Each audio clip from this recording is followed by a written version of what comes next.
Hello, my dear students of class 2. I am your Shreya ma'am. I am here today with your English 2 class. I'll be conducting the class on your text, The Magic Porridge Pot. I know that we were revising this chapter the last week. We did only the first page, and today we will continue with the same chapter. Children, today's video will be connected with your lesson notes that will be provided for 26th August and 28th August. Students, this chapter will be there in your unit test, which will be held soon.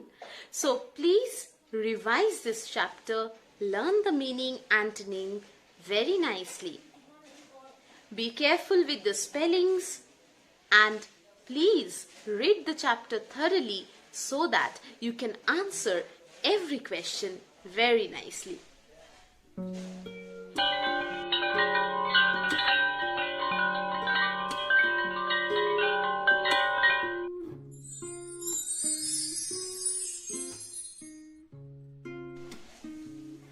Before we start with this chapter, let's read the chapter from the beginning.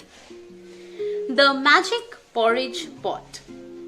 Once upon a time, there was a girl called Poppy. She lived with her mother in a cottage at the edge of the woods. One sunny morning, she was walking in the woods when she met an old lady.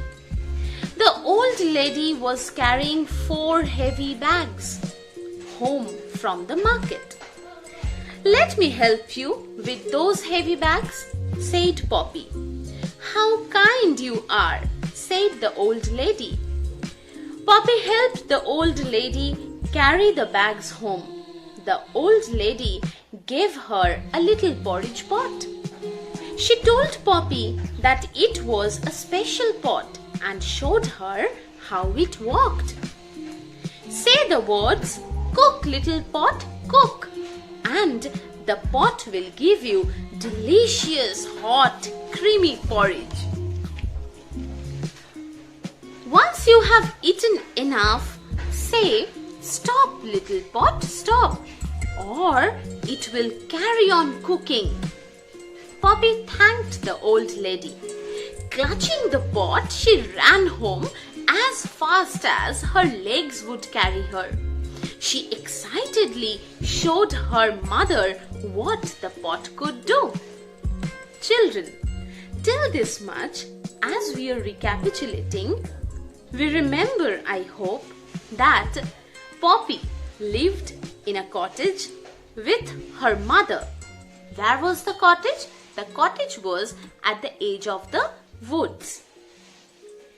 How will it be, children, if we go for a thorough recapitulation through some beautiful images? Let's check. The Magic Porridge Pot. Poppy lived in a cottage at the edge of the woods. She lived there with her mother. Poppy's mother loved Poppy a lot. Poppy was a very kind-hearted girl. She helped an old lady one day. She carried her 4 heavy bags to her home. The lady was very pleased with Poppy. She rewarded Poppy a beautiful magic porridge pot. The pot could magically cook delicious porridge. I hope you got a good revision of the last part of this story. Now let's continue. A few days later, Poppy was visiting her grandma on the other side of the woods. Where did Poppy's grandma live, children? Yes, she lived on the other side of the woods. She was not home when her mother began to feel hungry. So Poppy was not home when Poppy's mother was feeling very hungry. She took the little porridge pot down from the shelf. Who is she referred to, children? Yes, this is Poppy's mother. Here Poppy's mother is referred to as she. And put it on the table. So Poppy's mother took down the pot from the shelf and put it on the table. "Cook, little pot, cook," she said. Soon the pot was full of delicious, hot, creamy porridge.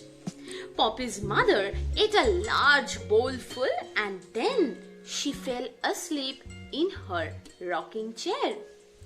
She had forgotten to tell the pot to stop cooking. So the pot cooked and cooked and cooked until there was porridge everywhere. You remember, children? The old lady told Poppy that if you don't ask the pot to stop cooking, it will continue cooking and there will be porridge and porridge and porridge. It will continue cooking and it will never stop. So we can find that Poppy's mother had forgotten to stop the pot from cooking and she fell asleep. Let's see what happened after that. The porridge poured out of the pot onto the floor, through the rooms, down the stairs, out of the door, into the lanes and all over the town. When Poppy came back, she shouted, "Stop, little pot, stop!" At last, the little pot stopped. There was so much porridge that everyone had to eat it for breakfast, lunch, tea and dinner. Children, just see, no one wasted a bit of porridge. Do you know why? Food is very precious, as you all know. There are so many people in this world who do not get proper food to eat. They're hungry, they starve, but they don't have enough food to satisfy them. So what do? They live their life in hunger, in poverty. They are not well, children. So how much food we get, whatever we get, we should eat it. We should never throw away our food. I often find you all to throw away your tiffin. Yes, in the dustbins we find several food items are lying like roti, chapati, paratha, whatever it may be. Children, your mother cooks the food early in the morning and then she prepares you for school. Just see how much she tries hard so that you can get something to eat. Then, if you waste the food, imagine there are so many people who are not getting that much of chapati to eat. So this is very bad to waste food. Look at the town members of this chapter, where we find that the townspeople, they're not wasting a bit of porridge. Rather, they are eating it for breakfast, lunch, tea and dinner. Let's discuss with some pictures. Hello, I am Poppy's grandma. One day, Poppy went to meet her grandmother, who lived on the opposite side of the woods. Poppy's mother felt very hungry then. Poppy was not at home, so she took down the little magic pot. She uttered the words, "Cook, little pot, cook," and the pot cooked delicious, hot, creamy porridge. The lady fell asleep in her rocking chair after she ate a bowl full of delicious porridge. When Poppy returned, she found porridge everywhere.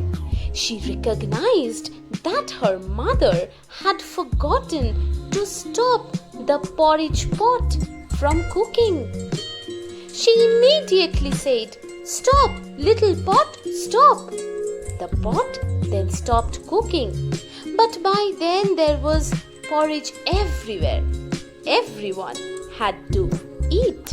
the hot, creamy and delicious porridge for breakfast, lunch, tea and dinner. None of them wasted a bit of porridge because they knew that food is precious. After this detailed explanation of the story, children, I think that this chapter is clear to you all. I hope you don't have any problem with the chapter. Please learn the word meaning and name. Please read the chapter thoroughly. You will get some worksheets as you get every time. So in that worksheet you will find some exercises are there. Please write the answers properly. Use blue pencil to draw ending lines. Write very neatly. Use some dark pencil to write. Is that clear? So I'll meet you some other day with some other chapter. Till then, bye bye.